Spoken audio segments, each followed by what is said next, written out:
skal vi snakke om tillit til mediene. Og da kommer jeg til å skifte til engelsk, fordi vi har besøk fra USA.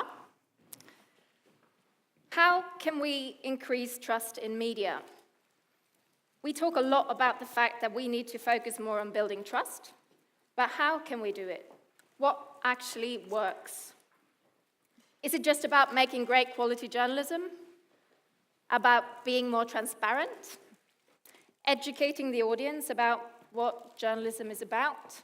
Fact-checking? These are all important questions, and we're really lucky to have Lynn Walsh with us. She's an Emmy Award-winning journalist who has worked in investigative data and TV journalism for more than 10 years. Currently, she's a freelance journalist and the project manager for the Trusting News project. She works here to help rebuild trust between journalists and the public. And she does that by working with newsrooms to be more transparent about how they do their jobs. Lynn will be sharing some of her findings so far in the project, so please give her an applause.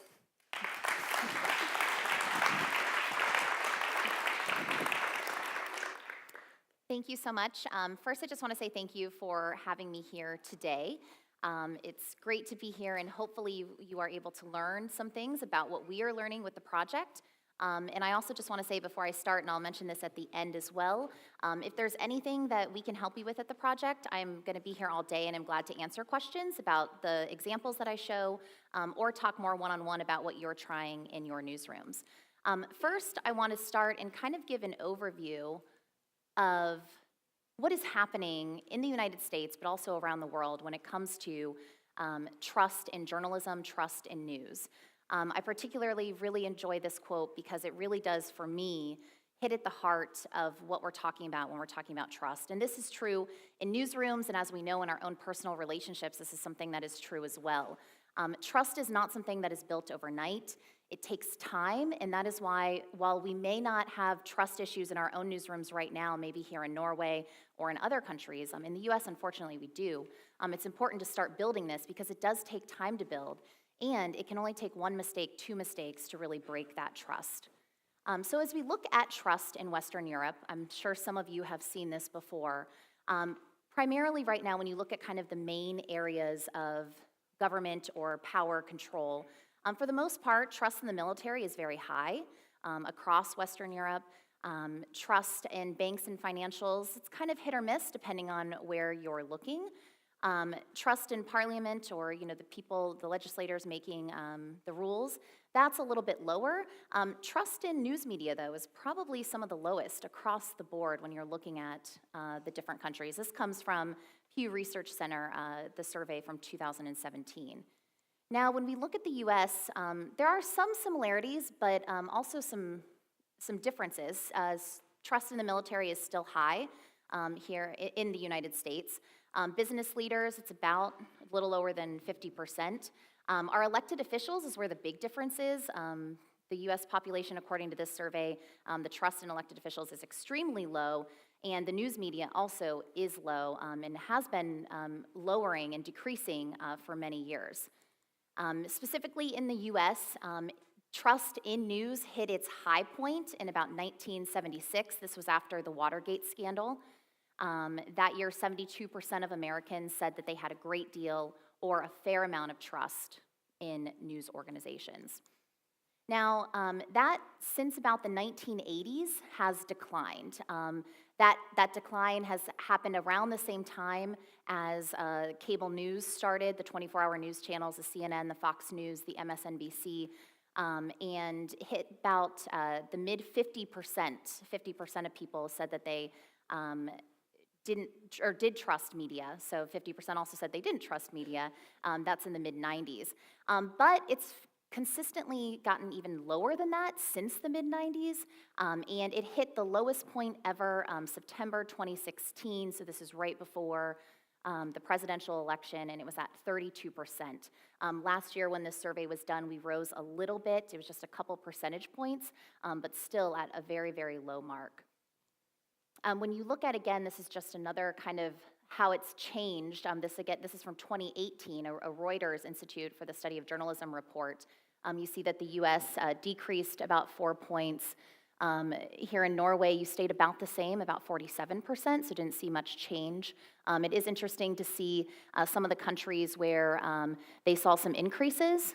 So you're looking at the Netherlands, Canada, Ireland, and then some of the ones that have the decreases, obviously the US and Poland. So something that's interesting that came out of both the United States survey that Reuters did for the United States when it comes to how people trust, if people trust journalists and why and how, that was also something that was found with the study done for Norway, was that when you ask people in general, do you trust the media, right? So the media, again, there are conversations about what exactly that means. You get a lower response compared to when you ask them if they trust their media, so the news that they use. When people are asked if they trust the news that they're using, so their daily newspapers, their daily television news shows, their radio programs, that number actually increases. And that's something that was consistent for a lot of countries around the world. And why I think that's important to understand and to bring up is that if we can build that audience to trust us, then we're going to be a lot more successful for them to turn on the TV, which is going to lead to ad dollars and ultimately will be better for business, can hire more reporters, all of that sort of thing. So when we talk about why build trust, this is something that I think is really important for journalists. Credibility is all that we have. If the public doesn't trust us, how are they going to believe what we're telling them? When it comes to something that they really need to know, and we need to make sure that they have this information. If they don't trust us, will they believe what we are telling them? Or are they going to believe what the government or what some advocacy group is saying instead of what we are trying to tell them? So why is it important to build trust? Because credibility is all that we have. And it just so happens that when you look up the definition for the word credibility in the United States, it actually has the word trust in it. Credibility means the quality of being trusted and believed in, so they go hand in hand. So that was just kind of a quick overview of trust and kind of where we are around the world, specifically in Norway and in the US. Now I just want to talk briefly about what we're doing at the Trusting News Project. So this is a project that is based at a university in the United States. It's the University of Missouri. They have a lab there that kind of funds, it's called the Reynolds Journalism Institute. They fund new ideas to how to build trust, but also just to kind of develop the future of journalism and what that is going to look like. So we're funded by the Reynolds Journalism Institute, the Knight Foundation, and the Democracy Fund. It's myself and my partner, Joy Mayer. She's based in Florida. I'm in San Diego, California. And what we are really doing is working directly with newsrooms. These newsrooms are television stations, local, national, regional. They're newspapers that are both local. Some are very small, some are large. USA Today is one of our partners as well. We also are working with online-only publications. And the idea is that we are helping them build trust with their audience, primarily through being more transparent, explaining their process, but also engaging their audiences. And that's something that we are finding is sort of at times a missing component in some newsrooms. A lot of newsrooms might just sit in a morning meeting, right? Decide what stories they're going to cover. And they're not necessarily asking their audience what they want to see covered. What are they missing? Because I know in the US, the newsrooms are not as diverse as they could be. And so because of that, we're missing important voices as part of the conversation. So far, just recently, we worked with 53 newsrooms, and they tested different things for us for a 5-month period. They were doing different experiments. We have 7 strategies that they base these experiments on, but primarily we let them do whatever they would want to do. So in some cases, they built other web pages. In other cases, they added certain language to stories, and I'm going to go through some of those examples. But something that we are finding when we talk to the public. So another element of this project is we are doing a lot of research, and that research is directly talking to members of the public so the audiences for these newspapers and these TV organizations. And when we do surveys with them or we do A/B testing to kind of get data to see how well these strategies are doing, there are some common threads of what people said. So this is the public, why they said maybe what they want from journalists, what they expect from journalists, and in some cases, why they don't trust news organizations or journalists. One of the main things that came up is that people say that they want quality journalism. That's what they want. What does that mean? They want our journalists to be using multiple sources. This is probably something that all of you do, right? Raise your hand if you interview multiple people before publishing a story. That's something we do on a daily basis. What's so interesting about that, though, is the public doesn't see that or isn't understanding that. And so what we're finding is that a lot of the things that we do as journalists are things that the public wants, but they don't know that we're doing it. So instead, what the public does is they make assumptions about how we do our jobs. And in a lot of cases, those assumptions, in the United States anyways, have been negative. So they assume that since they only saw one person quoted in a story, that you only talked to one person and then published this front page article. You didn't fact check maybe what they said. You didn't go try to talk to the other side because they didn't see the other side represented in a story. So basically what we are finding is that a lot of what people say that they want is what journalists are already doing. We just do a really poor, lousy job of telling them this.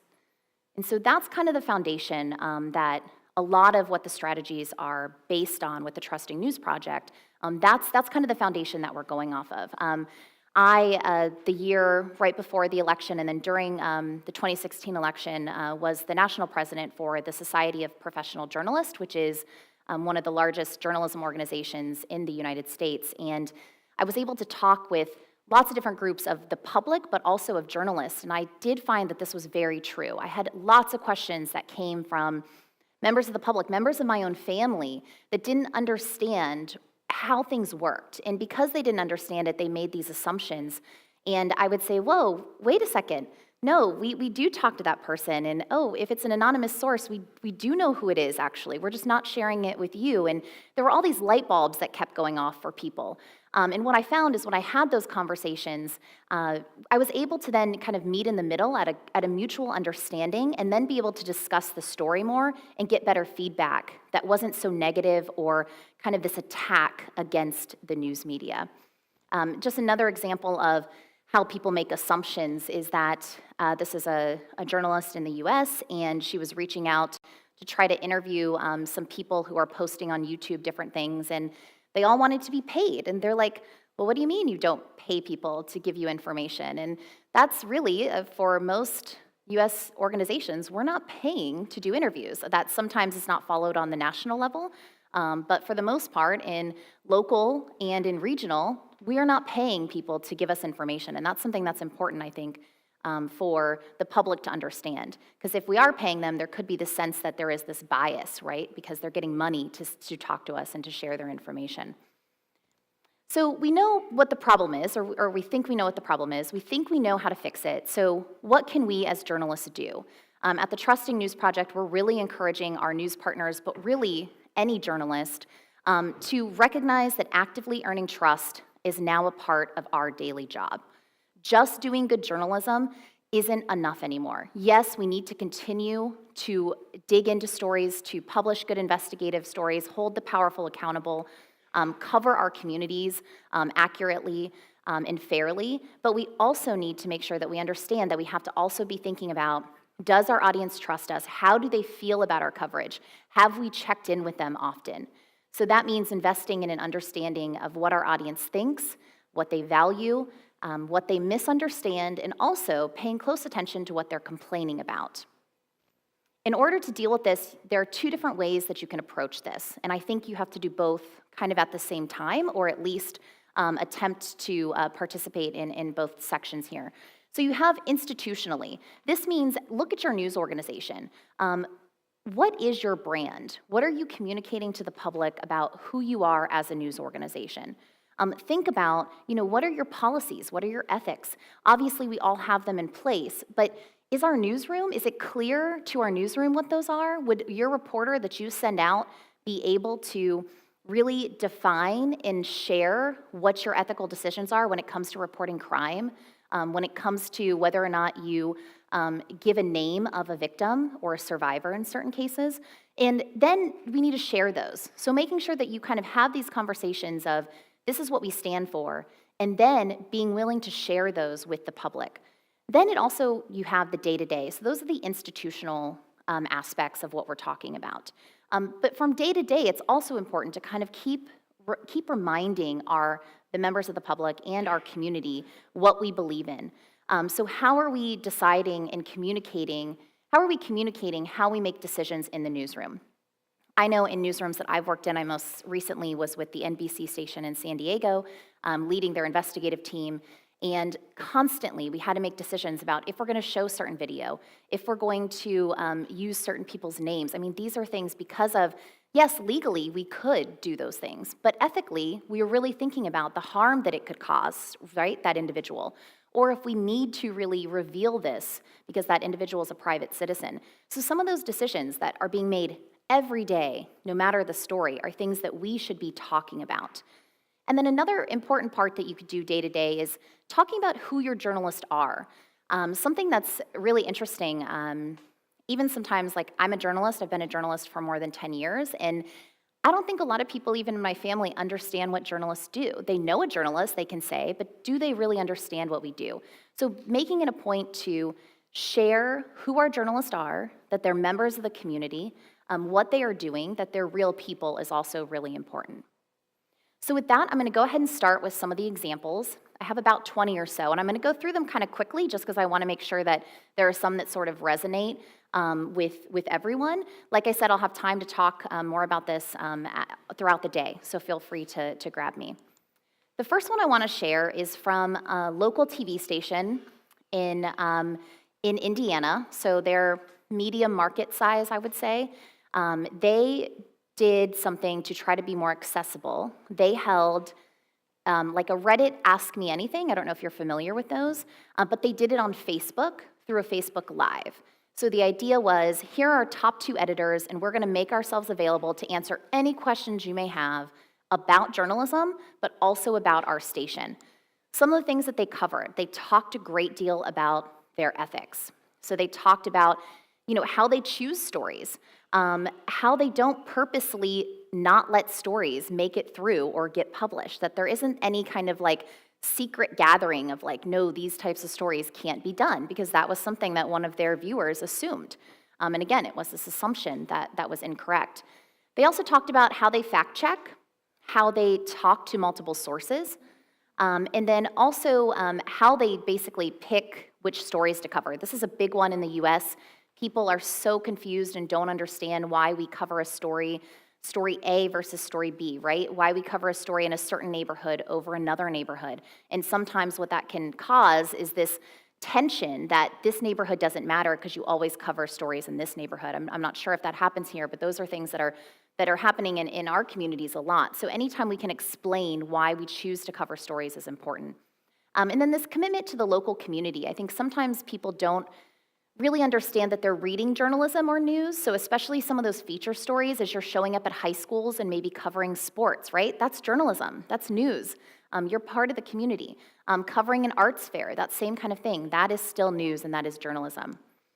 They also talked about their relationship with national news and their parent company. So they are an NBC affiliate, but they are not owned by NBC. So they talked about what that means, how that affects their coverage. This is a big one for our communities. When they ask their communities why they don't trust the news organizations, a lot of our news partners found that it's because they don't understand the use of Associated Press coverage, the use of CNN coverage, and they don't understand when they use it, why they use it, and why they don't send local reporters.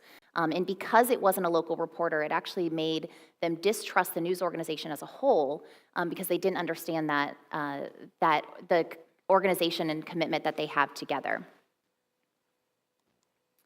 Here's an example from the Coloradoan, and they talked about how they report on crime. Crime is also a really big complaint that people get. Why do you cover certain crime stories? You don't cover all of them. We couldn't cover all of them, right? That would be near impossible. But what makes a story rise to the level of getting coverage from you? Also, how likely are you to follow up on a story? Those are important things that the Coloradoan took, and they wrote a story about it, and then they also did a Facebook post. This next video is from the Washington Post, and I'm just gonna play a little bit of it to give you an idea of how they're explaining how they cover mass shootings. So I always start with telling them how sorry I am, always. I am talking to this person in the worst moment of their life and about the worst moment of their life, and you have to respect that. Over the past year, I've written about 6 different incidents of gun violence that have impacted children in all sorts of places all over the country. I went to Las Vegas, I went to Chicago, a school shooting in South Carolina. Sutherland Springs was the first mass shooting I covered. 6, I think 6. I've done Newtown, I did Las Vegas, I did Dallas, I did Orlando, Parkland, and I also covered the shooting in Texas.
In the United States. Another example I have, this is from WUSA. They're a television station in Washington, D.C. This reporter found some data about how often police stop individuals in D.C. What they found is that more often than not, it is a Black person that they are stopping, but the population of African Americans in D.C. has actually decreased. So they wanted to know why there was kind of this difference. As the population's decreasing, why are these stops for African Americans increasing? He does a really nice job opening and saying, you know, this reporter is from DC, and he says, you know, I wanted to know, this is the street I grew up on, this is happening in my street, so there was that connection to the audience. It made him sort of very believable and relatable. And then they also explained their process of who they talked to, when they talked to. When the police chief wouldn't talk to them, they explained how many times they called him, how many times they emailed him. So they went through kind of all of this explanation throughout it. This is another investigative story relating to the police department. This one comes from a television station in Cincinnati, Ohio. Ohio is a lot more conservative, I would say, than Washington, D.C., and they have a different, I would say, maybe in general, belief in kind of support for police, maybe less so than exists in Washington, D.C., and they knew that they had worked on this investigation for months, and they knew that it could potentially cause some backlash from their audience. They may say, why are you attacking police? They defend us, right? Why are you giving them a hard time? So they wrote these explainers about why they picked this investigation, about why it's important to hold the powerful accountable, and how they're going to do that, and that includes police officers as well. The editor for this team said that if they had not done this, they don't think the story would have been as successful, because they do think it would have just been overrun with negative comments instead of people focusing on the story. Something else when you're focusing on your coverage, you know, we work really hard to try to be fair, to try to be balanced, to try to talk to different audiences and people with different opinions. But how often are we telling our audience this? How often are we actually just sharing that we talk to multiple point of views? That's something that NPR recently started doing, and it's working really well for them. This is something that one of our newspapers did as well, and they just said, balanced and accurate reporting is a priority. And even sometimes just saying those words is something that we are seeing some success about. When we also talk about balance and fairness, something else to do is to create boxes on your website or to somehow link to coverage that exists from the opposite point of view. Sometimes your story may only have one point of view. If you're covering that rally or that march, you may only talk to people who believe what those people are marching or protesting about, but you've probably covered the other side. Maybe it was a different reporter. Link to that coverage so that people know that this coverage, we have both sides, we have all sides. Here's where you can find the other side. This is something that a college media organization did, and they did just a tremendous job. They put their ethics online, but they did it in a way that's searchable, and it's very user-friendly. They got rid of the journalistic jargon, so they used words that people would understand, and they kind of just rewrote it so that it was something that, like, if my mother was searching, she would know what she was looking for and how something is explained. It's a really, really, really, really good example, and I'll share this at the end, and I'd love for you to click around and just see what they did. Another thing to think about is, and this was mentioned in the introduction, what does our audience not know? What does the public not know about what we do? The Virginia Pilot, a newspaper in the US, they did tons of stories about just explaining journalism, some of them very basic. Probably one of my favorite ones is what happens when when you send the pilot a tip, right? People send us tips all the time. Have we ever explained how we read them, if we read them? Do we respond to everyone? Do we explain what that process is? And that story was very, very successful for them. Something else that we focus on a lot is labeling your content and not using words that are like journalism jargon. So what does editorial mean? Something we're finding in the United States is that people do not necessarily know what the word editorial means. That doesn't necessarily mean or scream opinion to them. So really using words like opinion, news, if you're going to use words like analysis or something that might be a mix, explain what that means on each story so it's very clear. When I talked about difficult decisions that we make on a daily basis, something for probably many of you as well is covering suicide. Do you cover it? When do you cover it? How do you talk about it? These are all ethical issues and things that even in our own newsrooms are not crystal clear. So this is again from Annenberg Media. They started a whole show on Instagram that they do that it's called Full Disclosure, and they share their reporting process with the public. One of them that they did was on suicide, and they talked about why they chose to cover it, the things that they considered, things that they didn't share, why they didn't share some things, and why they did share others. As we talk about explaining, it's also important to talk about why you may not be covering a story. This comes from a TV station in Indiana.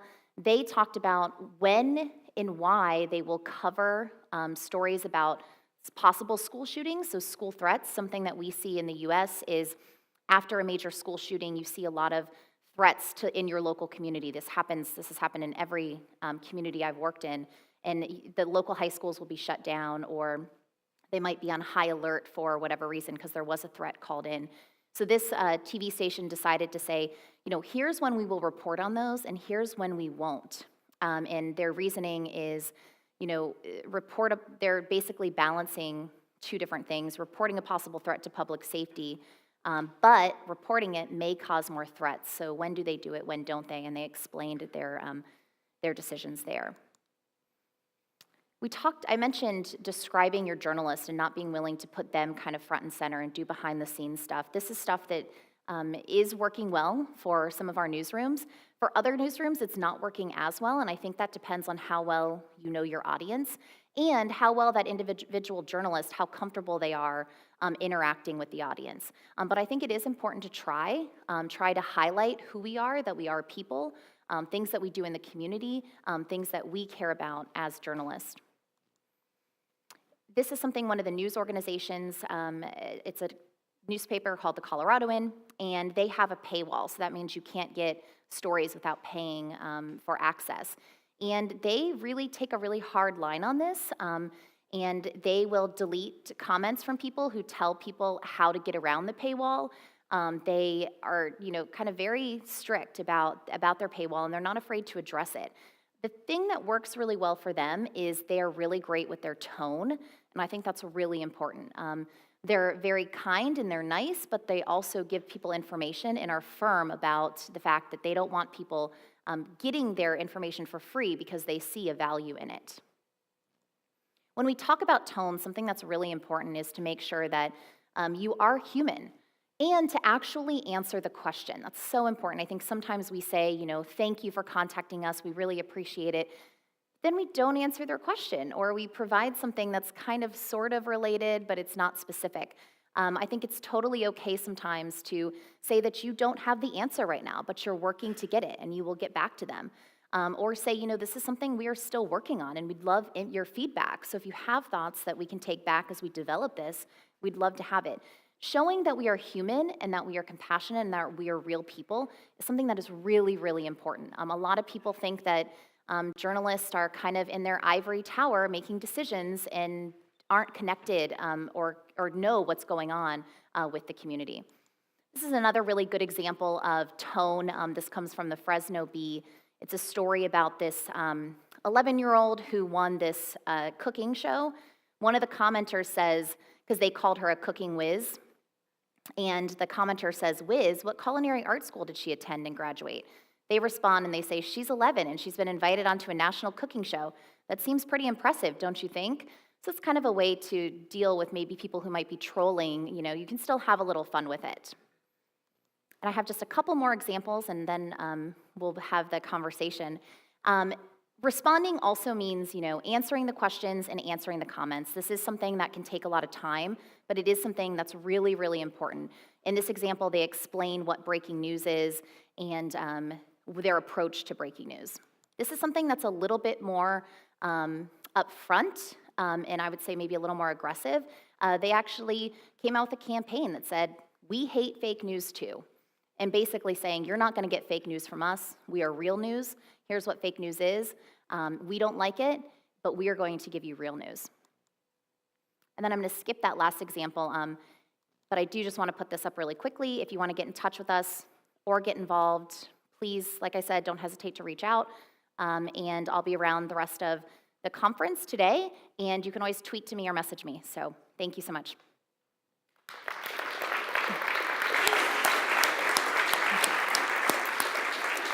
Thank you. Thank you so much, Lynn. This was really interesting, and I think there were a lot of useful tips to everyone here.